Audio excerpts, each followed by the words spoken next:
ओम नमो भगवते वासुदेवाय। ओम नमो भगवते वासुदेवाय। ओम नमो भगवते वासुदेवाय। नारायणं नमस्कृत्यं नरं चैव नरोत्तमं देवीं सरस्वतीं व्यासं ततो जयमुदीरयेत् नष्टप्रायेषु भद्रेषु नित्यं भागवतसेवया भगवती उत्तमश्लोके भक्तिर्भवति नैष्टिकीं मूकं करोति वाचालं पङ्गुं लङ्घयते गिरिं यत्कृपातम् अहं वन्दे श्रीगुरून् दीनतरणं परमानन्दं माधवम्। ॐ हरि ओम तत्सत्। अतः षड्विंशोऽध्यायः। राजा पुरंजन का शिकार खेलने वन में जाना और रानी का कुपित होना।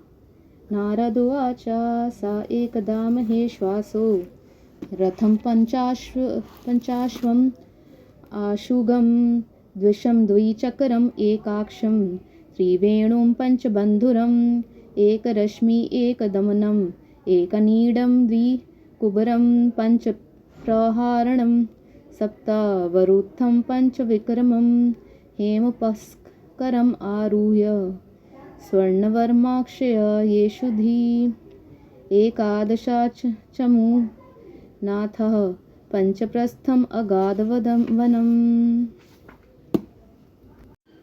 चचारा मृगयां तत्र दृप्त और्तेषु कार्मुक विहायाजायाम् अतद् अर्हाम मृगव्यसना लालसः आसुरीं वृत्तिम् आश्रित्य घोरात्मा निरानुग्रह नयहनन् निशितेर् बाणैर्वनेषु वनगोचरान् तीर्थेषु प्रतिदृष्टेषु राजमेधयान् पशून् वने यावद् अर्थम् अलं लुब्धो हन्याद् इति नियम्यते।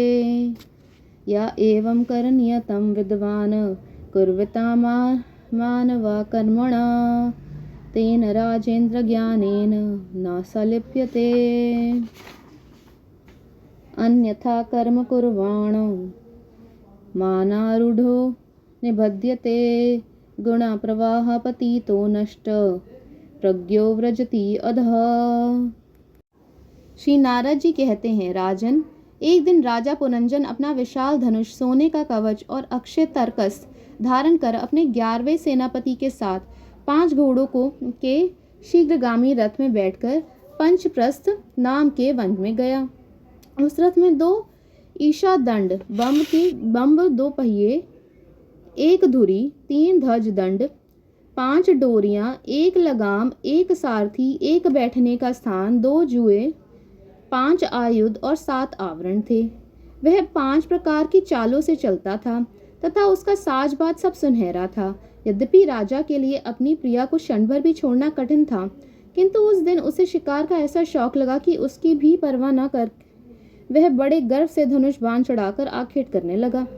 इस समय आसुरी वृत्ति बढ़ जाने से उसका चित्त बड़ा कठोर और दयाशून्य हो गया था। इससे उसने अपने तीखे बाणों से बहुत से निर्दोष जंगली जानवरों का वध कर डाला।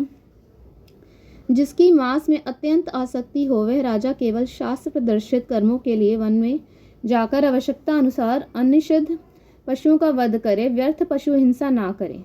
शास्त्र इस प्रकार उच्छृंखल प्रवृत्ति को नियंत्रित करता है। राजन, जो विद्वान इस प्रकार शास्त्र नियत कर्मों का आचरण करता है, वह उस कर्मानुष्ठान से प्राप्त हुए ज्ञान के कारणभूत कर्मों से लिप्त नहीं होता। नहीं तो मन माना कर्म करने से मनुष्य अभिमान के वशीभूत होकर कर्मों में बंध जाता है तथा गुण प्रवाह रूप संसार चक्र में पड़कर विवेक बुद्धि के नष्ट हो जाने से अधम योनियों में जन्म लेता है। पुरंजन के तरह तरह के पंखों वाले बाणों से छिन्न भिन्न होकर अनेकों जीव बड़े कष्ट के साथ प्राण त्यागने लगे। उसका वह निर्दयतापूर्ण जीव संहार देखकर भी सभी दयालु पुरुष बहुत दुखी हुए। वे इसे सह नहीं सके। तत्र निर्भिन्न गात्राणाम नाम चित्रवैजः शिलीमुख विप्लवो बुध दुह खितानाम दुहसः करुणात्मनाम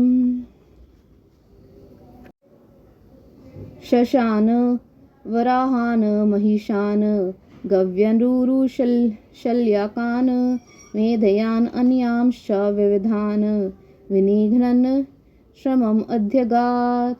तथा शुत कृतपरिश्रान्तो निवृत्तो गृहम् एवान् कृत्य स्नानोचिताहारः संविवेश गताक्लमः। आत्मनम् अर्ह्यां चक्रे धूपलेपस्रग आदिभिः साधव अलङ्कृता सर्वाङ्गो महिष्याम् आदधे मनः। तृप्तो हृष्टः सुदृप्तश्च कन्दर्पाकृष्ट मानस नाव्यचष्ट वरारोहां गृहिणीं गृहमेधिनीम्। अन्तपुरा श्रियो पृच्छद विमना इव वेदिशत् अपि वः कुशलं रामः शेषवरीणां यथा पुरा न तर्हि रोचन्ते गृहेषु गृहसम्पदा यदि नास्याद् गृहे माता पत्नी वा पतिदेवता व्यङ्ग्यरथा इव प्रज्ञः को नामासित दीनवत् क्वा वर्तते ललना मजन्तं व्यसनार्णवे या मामो उधर्ते प्रज्ञां दीपयन्ति पदे पदे। राम ऊचु नरानाथा न जानीमस् त्वत्प्रिया यद् व्यवस्वयति भूतले निर्वस्तारे शयानां पश्यप शत्रुहन्। नारद उवाच पुरञ्जनः स्वमहिषीं निरीक्ष्या वधूतां भुवि तत्सङ्गो न मथिता ज्ञानो वैकल्यव्यं परमं व्ययो। इस प्रकार वहाँ खरगोश, सुअर, भैंस, नीलगाय, कृष्णमृग, शाही तथा और भी बहुत से मेध पशुओं का वध करते करते राजा पुरंजन बहुत थक गया।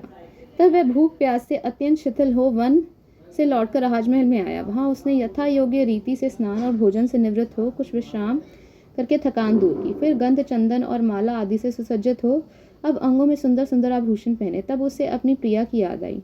वह भोजन आदि से तृप्त हृदय में आनंदित, मत से उन्मत्त और काम में व्यथित होकर अपनी सुंदरी भार्या को ढूंढने लगा, किंतु उसे वह कहीं भी दिखाई ना दी।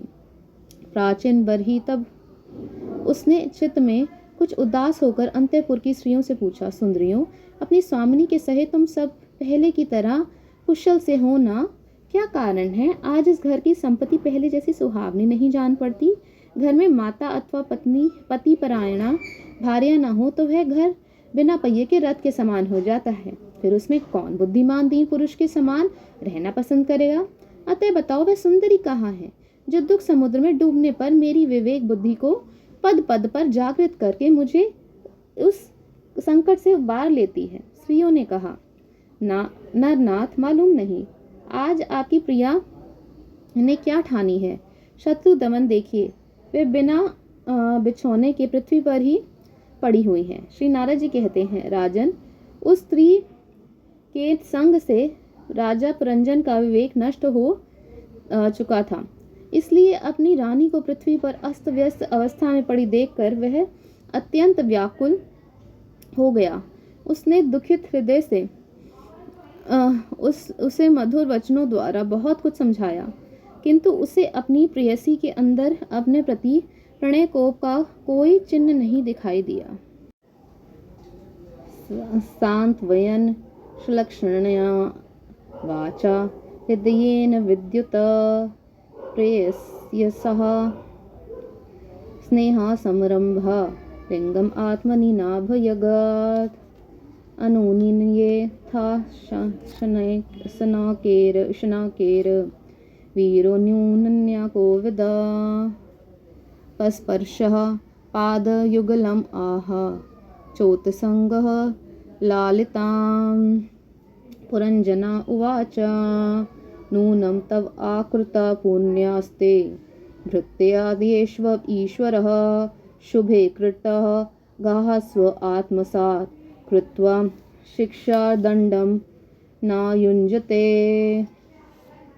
परमनुग्रहो दण्डो भृत्येषु प्रभुनार्पिता पालुना वेद तत्तन्वी बन्धुकृत्यम् अमर्शनः सा त्वं मुखं सुदती सुभ्रिव अनुरागाभारवृदा वृडा विलम्बा विलसद् धसितावलोकम् नीला ला कालिभिरुपस्कृतम् उन्नसं नः स्वानां प्रदर्शया मनस्विनी वल्गुवाकयम् तस्मिन् ददेदमम् अहं तवा वीरा पत्नी योऽन्यत्र भूसुरा कुलात् कृता किल्बिषस्तं पश्यन्नावित भयम् उन्मुदितं त्रिलोक्याम् अन्यत्र वैमुरा रिपुर इतरत्र दासात् वक्तरं नाते वितिलकं मलिनं विहर्षं समरम्भा भीमम् अविमृष्टम् अपेतरागं पश्येस्तनाव अपि शुचो पहतो सुजातो बिम्बाधरं विगता कुङ्कुमापङ्खरागं तन्ने प्रसीद सुहृदः वृता किल्बिषस्य स्वैरं गतस्य मृगयां व्यसनानुतुरस्य कादेवरं वशागतं कुसुमास्तरा वेगा विसृस्त पौंस्नम् उशती न भजेत कृत्ये। वह मनाने में भी बहुत कुशल था, इसलिए पुरंजन ने उससे धीरे धीरे मनाना आरंभ किया।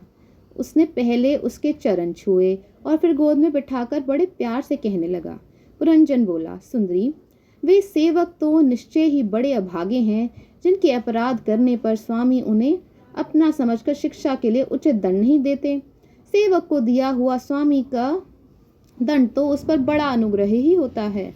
जो मूर्ख हैं उन्हीं को क्रोध के कारण अपने हितकारी स्वामी के किए हुए उस उपकार का पता नहीं चलता।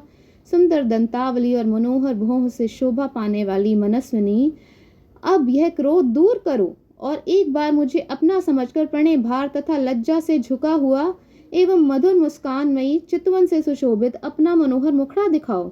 अहो भ्रमर पंक्ति के समान नीली अलकावली, उन्नत नासिका और सुमधुर वाणी के कारण तुम्हारा वह मुखारविंद कैसा मनमोहक जान पड़ता है। वीर पत्नी, यदि किसी दूसरे ने तुम्हारा कोई अपराध किया है तो उसे बताओ।